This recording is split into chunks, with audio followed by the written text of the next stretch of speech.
It's a special episode of Tangent World. I am Brad Reed. And I am Chip Goddard. And we are here tonight to discuss the episodes 1 through 3 of Castle Rock. Yep. Which we're so excited about. We had a little break, some downtime after Westworld, and then jump right back on the horse. Yeah, we were looking for what was going to be our replacement. Nothing can replace it. Nothing. I know. And still, as I watch all this other stuff, I'm like, okay, is this a robot? Is this right? Right. Well, I mean, and it's not even Westworld. I mean, I'm talking about like I'm watching The Flash and stuff like that. I'm like, Well, speaking of which, going back watching some old shows, watched some True Blood. Oh yeah. Found Abernathy, right? Old Dolores's papa. Sure. He was a king werewolf. Right. On there. He was a pack master. Yeah, I mean... he didn't quote Shakespeare, but he definitely ate some people. There's all kinds of bleed over on all the HBO, because I think they purposefully use the same actors and actresses. Maybe they sign them to contracts and stuff like that. But Tom's joined us. Yeah, hey, Tom. Tom's he's a very big Stephen King he is aficionado. Yeah. So we're excited to have you on, Tom, watching, and comment as you're watching, because we'd like to know if you've watched it or if you have any thoughts on it. Now, Castle Rock, it's on Hulu, and what they did was they released the first 3 episodes already, so you can watch them back to back to back. Yep. And then every new episode's going to be out on Wednesdays. So I think that's going to be when we pick that up. Yeah, absolutely. So we'll be definitely coming back on Wednesday nights. What is this, like 10 episodes maybe? So I would think so. 7 more weeks. So yeah, let's talk a little bit about it real quick. And like I say, if you haven't watched 1 through 3 and you're kind of one of those people who don't love spoilers, this probably won't be an episode you want to continue down the road with it. Like, you can come back to it, or you can watch it now, because some people, they don't mind spoilers. No, I don't. But yeah, Castle Rock, it's basically it's kind of like the universe of Stephen King, but it's not based off of any Stephen King book or story just yet. But it incorporates different things, and I think the biggest, it's not a sequel or anything like that, but it definitely, Shawshank Redemption is the one that is most close to Castle Rock. Yeah, pretty much the whole town of Castle Rock runs off of the Shawshank Prince. Right, which is like 20 minutes away or whatever from Castle Rock. So most of the people that live in the town work for the prison. There's not a whole lot of opportunities other than maybe selling drugs out of the high school. Or out of that weird children farm. Oh my God. That was weird. We'll get to that. Yeah, that was, and we'll talk about like some of the stuff that we feel like is like tied Easter eggy. Yeah. So we'll start by one of the things that got me super excited about Castle Rock was Mark Bernardin, who is on Fat Man on Batman. He's his co-host with Kevin Smith. He started talking about it a little while ago about how he was one of the writers on the show. And so I was like, wow, that's going to be so awesome. And I watched the first 3 episodes already. Me and Chip watched them together tonight. Just now. Yeah. But it was okay. I mean, I think the Started show out a little slow. Yeah, the show is very slow. That is true. And then it seems like, as far as like if you were wanting horror, it's not a lot of horror in this one. It says that it's a horror supernatural thriller, but towards the end of each episode, I feel like you get a little bit of like some kind of horror-ness. Yeah, I mean you just feel like it touches on just about every Stephen King book out there. Right. Yeah. So if you're a fan of Stephen King, then you'll know like Castle Rock was the setting. I think Dead Zone. What was the one with the? Wasn't it a Creep Show? Stranger Things? Not Stranger Things. Not Stranger Things.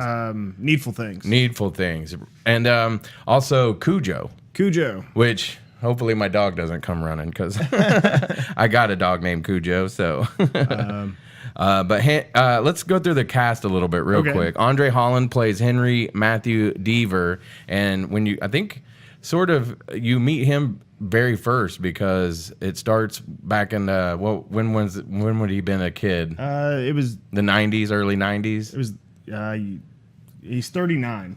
Or 30, He was 30 or 36. Oh, okay, yeah. So it seems like he was a little bit. I think they go back to like 91 and stuff.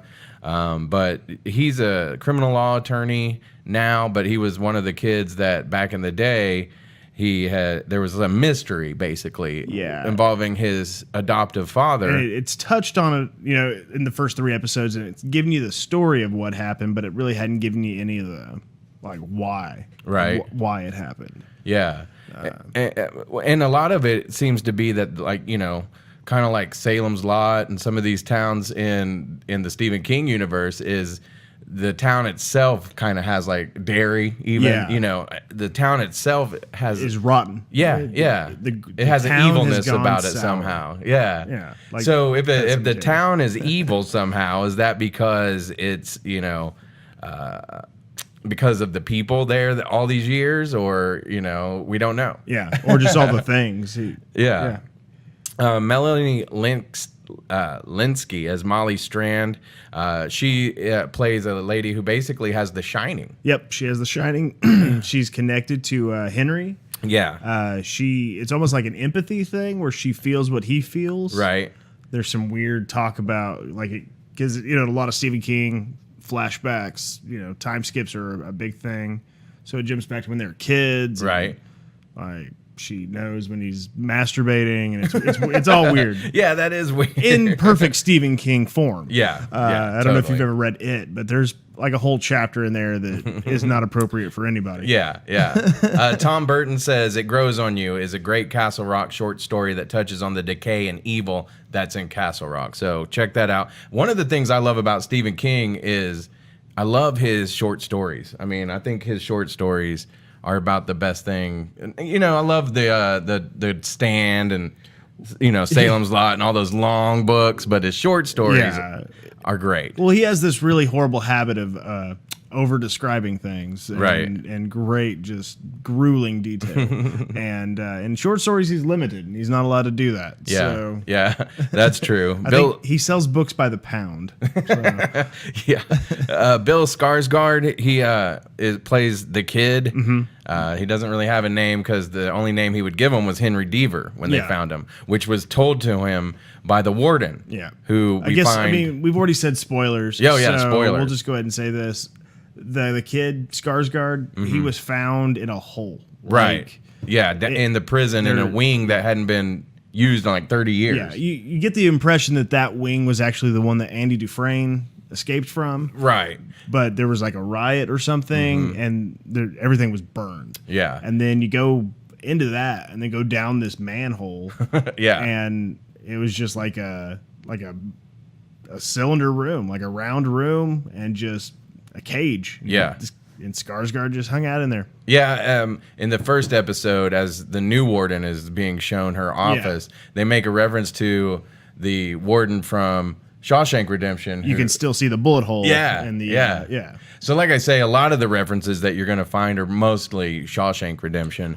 But Bill Skarsgård, he also was Pennywise in the latest It. So and they've also they've hinted at Pennywise being in this show, right? Or some connection to, or maybe just a discussion of, but they haven't done that yet. So I got to show everybody this picture. This is Bill Skarsgård from on the set, and here's a young Steve Buscemi. And tell me, Chip. Those aren't the same person. They could definitely be the same person. I feel Skarsgård's taller, but possibly. But Buscemi probably just hunches. He probably just has bad posture. Yeah, well, he used to be a fireman. In New York. Yeah. So, which is the picture that you're seeing there. Might just be a clone, or he's a robot. I just thought it was funny because as I was watching it, I was like. Because I don't think I've ever seen Bill Skarsgård in anything else other than Pennywise, but of course he's got makeup on. I saw him in, I told you that it was a Netflix show. With the werewolves and vampires. Hemlock Grove? Yeah. Okay. Had Femke Jensen in it. Which I got to check that out. It's good. It's really good. It's better than the Twilight series. Yeah. So you guys tell me what you think if I'm onto something here, because maybe they are... interdimensional doppelgangers. I mean, maybe we could be wrong, and there's 4 Skarsgårds. Yeah, It's maybe Steve Skarsgård. Steve Skarsgård. That's right. So I think we're onto something, Chip. That's what we do here. We dig in and find you the hard hitting news. Exposés. Yeah. I mean, they could be the same person for all I know. I've never seen them in the same room together. Right. Oh, another character, Jane Levy. The reason that I think she's an interesting character, she's the blonde hair girl. Oh, yeah. Her name, Jackie Torrance. Yeah.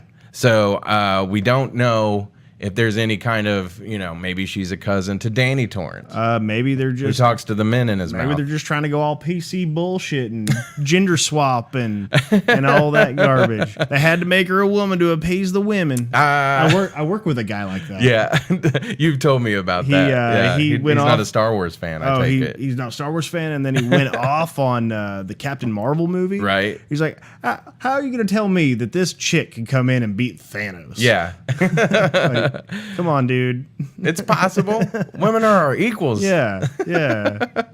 Some people just will never get it, Chip. They'll never get it. I don't know, man. Dinosaurs. And then another person, Sissy Spacek as Ruth Deaver, Henry's mom. And she's crazy as shit. Yeah, she is, but love it because she was in Carrie. She Yeah. was the original Carrie. So, and I've always enjoyed her movies over the years. So, let's see. Anybody else that stood out to me real quick? Terry O'Quinn. He's the narrator basically, and also you see him. He the commits warden. suicide in the awesome worst way possible. you say awesome, I say terrible. I mean, it was bad. Like, Right. I wish they'd shown more of it. But Terry O'Quinn, J.J. Abrams, who we've talked about extensively on the Just World shows. Who? J.J. Abrams. We've never mentioned him. You're stupid. He also is one of the producers. Bad Robot. This is a Bad Robot production. Terry O'Quinn worked with him on Lost, so there's a connection there. And so let's see. I wrote down some of the other. Your notebook is. It's right, child. Oh, okay. It was on the couch. Last I saw. Well, that's what you call show prep. Oh. Yeah. Is that how it I wouldn't have works? gone on without it. Okay. Okay, so I thought in the first episode when the warden, I just threw down his name, but when he sees the sheepdog, Yeah. I thought maybe that sheepdog will come in, And save his life. or be important. Nope. And we find out later that the sheepdog was kind of a dick to him. Yeah. It hid his head from his family. Jay Thomas says, I met Terry O'Quinn on an airplane one time. Being that Lost was centered around a show where an airplane crashes, that'd be the last person I'd want to see on an airplane. Awesome. I'd got off like nope, like Devin Sawa from Final Destination. If I ever met him on an airplane, a bus, any kind of public transportation, I'd be like, I'm getting off. But you've seen those movies. You know it doesn't work out that way. Like, if you that's get true. off, it's coming That's after true. you. Yeah. You're dead. Yeah. you might have a better shot just staying on the plane, I guess. Let's see. So I wrote down a couple of things. So the song that was playing while the warden drives himself off of the cliff is the same one that Andy Dufresne is playing. Yeah. On the roof when he's in Shawshank Redemption, and it's Figaro's wedding. Is it? Yeah. I just so- remember Morgan Freeman. I never knew what that woman was singing about. Now we do. Now we do. A wedding. And what else? There was in one of the episodes, Terry O'Quinn's narrating back when he was playing football, and he receives a concussion, and his brother, who's dressed like the mascot, jumps off the building and waves at this little kid, hey, and then jumps off. Yeah, it's so creepy. But they talk about that, and they said it was just a couple years. It was 1961, just a couple years after they found that body by the train tracks, and that it was a reference to Stand By Me. Yeah. Right. The body was actually was the name of the short story in the movie Stand By Me, which is like one of the best movies ever. Oh my God, so good. That was such a good movie. Yeah. Man, like I say, and again, another Stephen King short story. And a Kiefer Sutherland movie. Oh, yeah. Yeah, that was one of the movies, that one and The Lost Boys, was when I was like, this Kiefer Sutherland dude is cool. And River Phoenix. Yeah? Was River Phoenix in that? Yes, he was. Yeah. He that's was the He brother. was the friend, or the brother. Yeah, And the brother of not Kiefer, but one of his lackeys, right? no, yeah. And then Corey Feldman was in it too. Oh my God! He Yeah. was if here. we're gonna go through, Yeah. there were so many people in that movie. There was Jerry O'Connell. Fat boy O'Connell? Jerry O'Connell. Yeah, such a good movie. I say that. I mean, Yeah, we're Yeah, fat boys we're- too. yeah. We're that was. and look at Jerry O'Connell now. Yeah. he could bench press both of us. That's true. So, Jay Thomas, are you watching the Castle Rock, and what do you think? We'd love to know. Tom, did you find any other Easter eggs? I know the what was it called? The Melting Tiger, the bar. Yeah, whatever that is. Yeah, that's popped up in a few stories. The guy that saves Henry and then ends up shacking up with his mom. Yeah. He's a Carradine. He's the Carradine that either doesn't autoerotic asphyxiate. Yeah, or he's really good at it. Yeah. I have to give him the credit for that joke.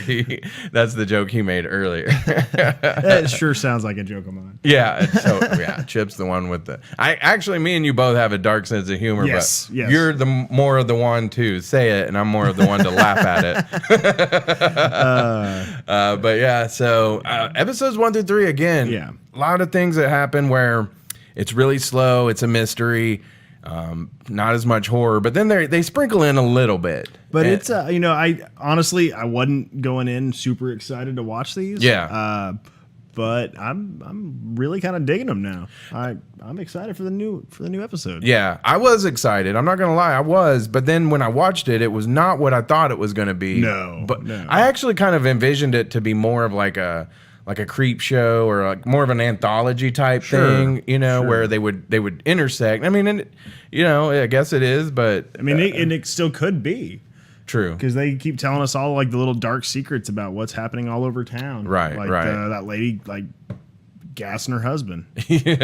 Yeah. So there could be more backstory as we go. Because like I say, I could look it up, I'm sure, but we'll not worry about it. I believe there's probably about 7 more episodes. Sure. Because I think that's kind of the Hulu thing with the original shows. About 10 episodes. I mean, 10's a good solid number. yeah. You Anymore, that's kind of HBO's deal too, if Yeah. not 7. Yeah. Like Silicon Valley was only 7, and that hurt my feelings. You could go over the top and you could do like Supernatural and have Yeah. like a 22. split season. Yeah. But That's what I don't like about all those CW shows. I feel like most of them, if they weren't 22 episodes, some of the whole season as a whole, if they shrunk it down to 10, would be awesome because Yeah. you wouldn't have to have those stupid filler episodes. Yeah. Same with Walking Dead. No Yeah, reason for for sure. 2 seasons in 1 year. Let's just compact that down to one kick-ass season. So, and that's what I like about these Hulu shows. They pack a lot of punch in every episode because they don't have as much time. yeah. Kind of like what we're talking about with the short stories. So if you're a Stephen King fan, you'll like it. Yeah. Because like I said, it moves like a Stephen King story sometimes. Some of them, a lot of them really. The Stand, I think maybe took me 3 or 4 times starting it before I actually was like, okay, I can't put this down. I mean, my favorite book series ever is The Dark Tower. Like, Yeah. and I've gone through it probably, at least a dozen times. Sure. But that first time picking it up, it was grueling. It's just stop, go back, reread that. What is he trying to say? Okay, Yeah. cool.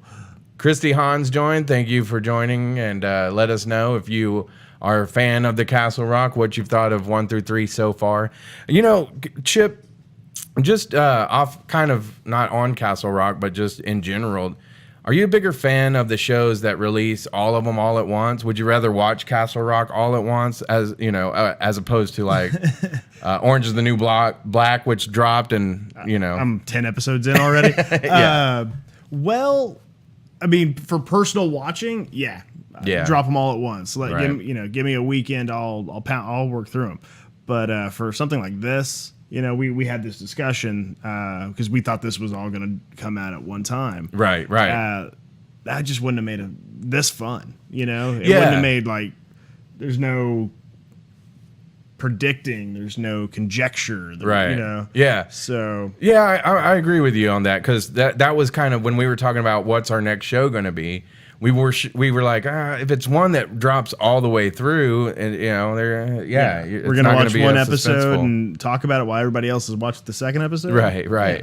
And I feel like with a mystery like this, that's a good thing to have a little bit of, okay, we have to wait for the next chapter. Like I really wish we'd kind of talked about True Detective. Earlier, and I really wish we had been doing this when that first season came out, because that was amazing. God, the first season was so good. And there's a third season coming out soon too. But who gives a shit? You know, like we don't know, because everybody didn't like the second season. Yeah. But it's been a while since the second season came out, and I feel like if people didn't like it and they went ahead and made a third season, this one better be good. I don't know. It's HBO. It's a swan song. Mostly I trust HBO with everything. Sure. And truth be told, I didn't go watch season 2. I haven't watched season 2 either. I tried to watch it because it had Vince Vaughn in it, being like a surly police drunk. Yeah. But no, ended up just being boring as shit. Yeah. Well, there you go. I mean, I was gonna maybe check it out, because I do listen to people and what they say, but then there's a lot of times where a lot of people don't like something and I love it. So. Well, I'm also a curmudgeon, so. Well, that's true. If Chip says it's not good, it's probably awesome. I don't know about that. So, I mean, I recommend everybody, if you haven't seen it so far, I don't know what you're doing watching Castle Rock all the way through here, but if you haven't seen it so far, I would recommend that you watch episodes 1 through 3. Christy says, hasn't started it yet, was going to see what y'all had to say about it. Okay. I recommend it. Yeah, I do too. I mean, if you're looking for something that's action-packed, this isn't the one. It's not quite as even, I think, mysterious as maybe like a Stranger Things. No. Not quite as good as that.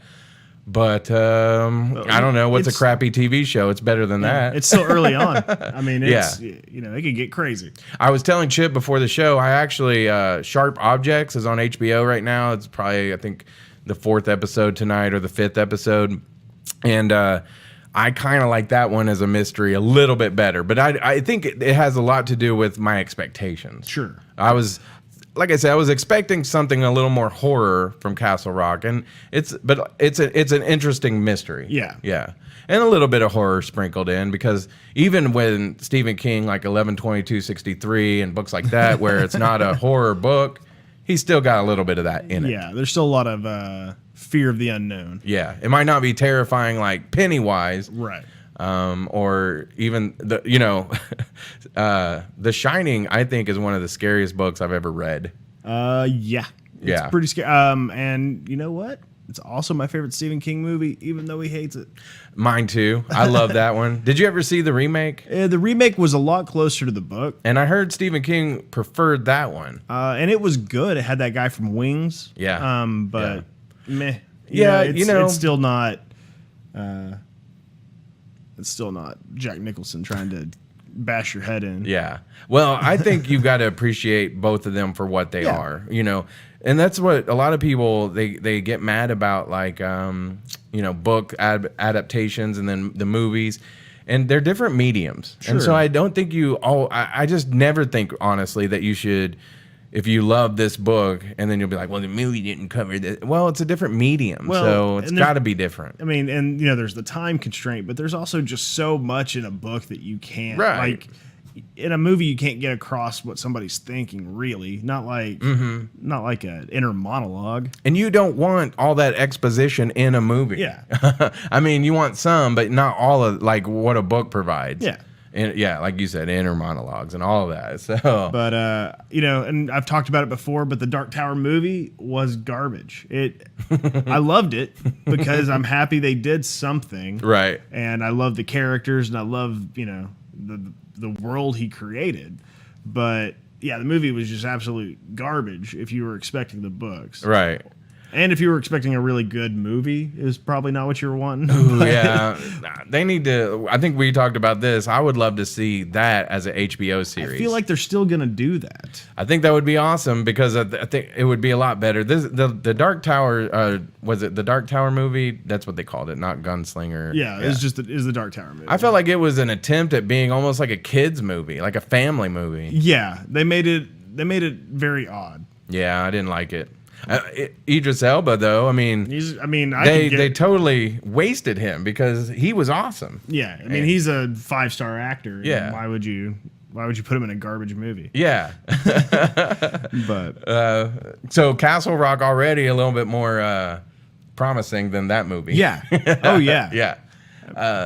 So yeah, make sure you go visit our sponsors, No Regrets Tattoo. They're in the Plaza District. Yes. There's a phone number on there, but you'll waste your time calling it. Just go by and talk to them. If you'd like to hear Brad's voice on an answering machine, you could totally call it. Yeah. They're easy to find down in the Plaza District, but hard to get a hold of. Yep. And then also Barrow and Straker. They sell fine antiques. You can go visit them and. I mean, they've got all kinds of great stuff, like just old world stuff, from Europe and all kinds of crazy places. Sometimes it's a price you can negotiate with. Yeah. Sometimes they suck on their prices. Of course, they're a subsidiary of. That's not really a good thing to say about our sponsor, is it? They're a subsidiary of Sombra Corporation, North Central Positronics Limited. Right. So all your robotics needs. Yeah. There you go. All right, Castle Rock. Every new episode will come out on Wednesdays. So for those of you who work during the day like we do, Wednesday night, we'll watch it and probably go on about like 8 or 9. Maybe. I mean, who knows? Yeah. Who knows? It might even be earlier. Maybe. Yeah, if we watch it early enough. I would think probably what's going to happen, it'll be in that 7 to 9 period. Yeah. It'll be a loose 7. Yeah. Because we'll watch it that night so that it'll be real fresh. Oh yeah. Yeah. Anything else you would like to add, Chip? No, I just wanted to give a shout out to a friend of ours, LBJ. He's going through a rough time. Oh, okay. So, yeah. Let's just all give him some good vibes. Yeah. Thoughts and prayers. Thoughts and prayers. All right. Tangent World. We're mean to our friends. If anybody is like, why are they laughing? Yeah.